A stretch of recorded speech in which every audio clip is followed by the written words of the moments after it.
Ever finish a meal and feel like someone secretly inflated a basketball in your stomach? You're belching, bloated, maybe even unbuttoning your pants halfway through dinner, wondering, what on earth is wrong with me? Most people jump to one conclusion: I must have too much stomach acid. But here's the kicker. For most people, especially as we get older, it's the opposite.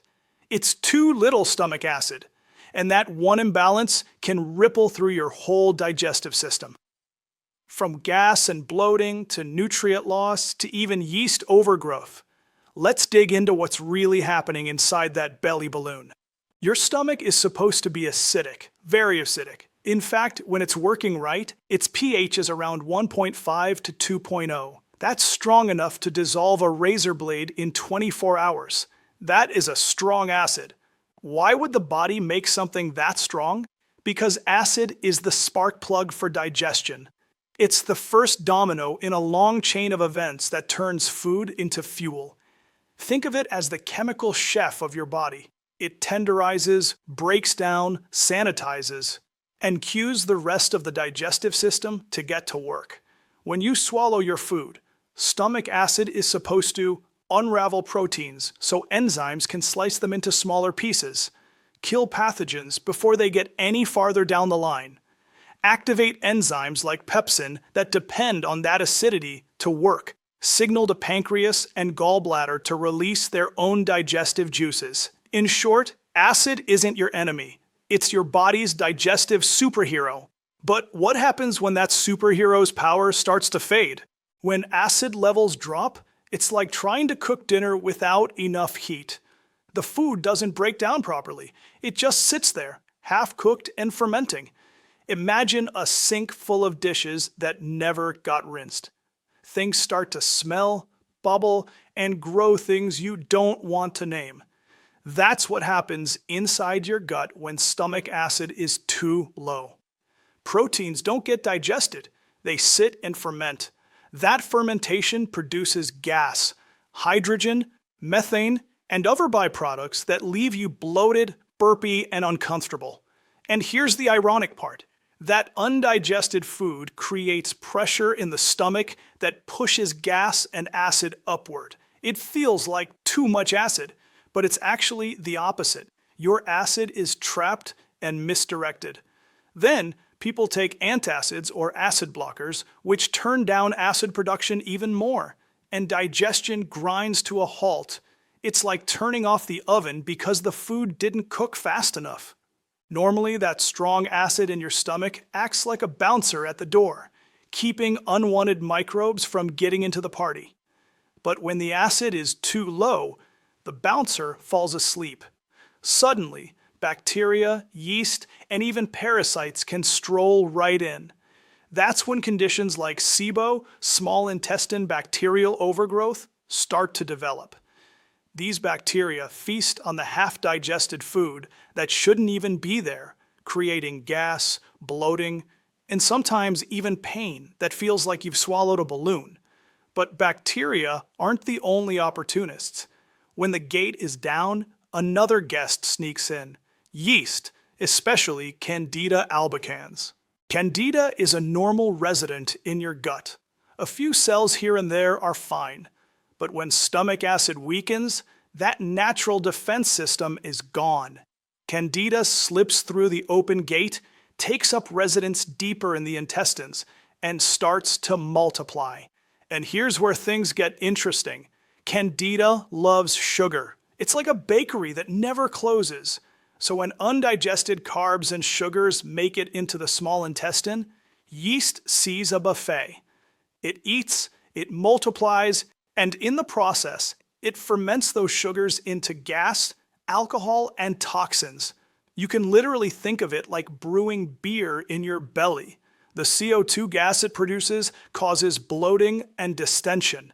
The alcohol and byproducts create brain fog, fatigue, and sometimes even mood swings. To make matters worse, Candida can form biofilms, slimy shields that protect it from your immune system and make it harder to eliminate. It also crowds out good bacteria and slows down motility, which means food and gas get stuck even longer. So yes, low stomach acid can indirectly cause bloating, belching, and distension. Not just because food ferments, but because it allows a microscopic yeast party you never RSVP'd for. So what causes this acid dip in the first place? Aging is a big one. By age 60, many people make only half the acid they did at 25. Chronic stress is another. When you're stressed, your body thinks survival, not digestion. Your nervous system literally shuts off stomach acid production because it assumes you're running from a tiger, not sitting at the dinner table scrolling your phone. Add years of antacids, a processed diet, and nutrient deficiencies, particularly zinc and B vitamins, and your stomach simply loses the resources and signals it needs to do its job. Think of it like a campfire that's been smothered by too many buckets of water. The flame, your acid, doesn't just go out instantly. It fizzles, smokes, and then disappears. And without that flame, the rest of your digestive cooking process never really starts. Low stomach acid doesn't just cause bloating. It throws off your entire digestive rhythm. The pancreas doesn't release enough enzymes. The gallbladder doesn't send enough bile. Fat, protein, and carbs all arrive in the small intestine only half digested. And that's like sending unwashed dishes down a conveyor belt. Everything backs up. You end up with poor nutrient absorption, especially iron, zinc, magnesium, and B12, gas and distension, reflux that keeps coming back, and eventually fatigue and hormone imbalances because your body simply isn't getting the building blocks it needs. It's not just a stomach problem, it's a whole body problem that starts at the top of the digestive chain. I once had a patient who described her bloating like this. By lunchtime, I look 6 months pregnant.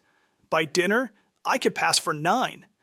She'd had tried everything, gluten-free, dairy-free, low FODMAP, nothing worked.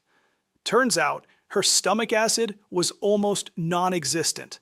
After testing and gently restoring her acid levels, her bloating disappeared, her energy came back, and she even started craving fewer sweets. That's the power of fixing the first step in digestion instead of chasing symptoms downstream. So how do you help your stomach make a comeback? Start simple. Relax before you eat. Take a few deep breaths. Digestion is a rest and digest job. If your body thinks you're in a hurry, it won't even bother making acid. Try a tablespoon of apple cider vinegar or lemon juice in water 10 to 15 minutes before meals. It can help trigger acid release naturally. If tolerated, a pinch of sea salt before meals provides chloride, the raw material your stomach uses to make hydrochloric acid. Eat real food, chew slowly, and give your stomach a few hours between meals to reset its acid balance. And if you suspect your acid is really low, talk to a knowledgeable practitioner about betaine HCl with pepsin, which can help rebuild proper digestion, but only under supervision if you have ulcers or gastritis. And don't forget to look at the root causes. Test for H. pylori, reduce chronic stress, and replenish zinc and B vitamins. When your body has the raw materials in a calm environment, it can restore its natural acid rhythm on its own. So next time you feel bloated, distended, or gassy, don't be too quick to blame too much acid. In reality, your stomach may be begging for more. Low stomach acid leads to poor digestion, bacterial and yeast overgrowth, nutrient loss, and that constant feeling of fullness and pressure that makes you dread eating. But the good news is, once you restore acid, everything downstream, your microbiome, your energy, your hormones, starts to balance again. Remember, digestion isn't just about what you eat. It's about what your body can break down, absorb, and use. If you're nodding along thinking, that's me, then don't miss our free bloat guide. It breaks down the major causes of bloating, from low acid and yeast overgrowth to food sensitivities and sluggish motility, and shows you exactly where to start. You can grab your free copy right now at thegutconnection.com. Just look for the Bloat Guide. You can find that link below. It's your roadmap to finally flattening the frustration. I'm Dr. George Springer, helping you reconnect the dots between your gut and your health. Because when the pieces finally fit, true health begins. Thanks for watching.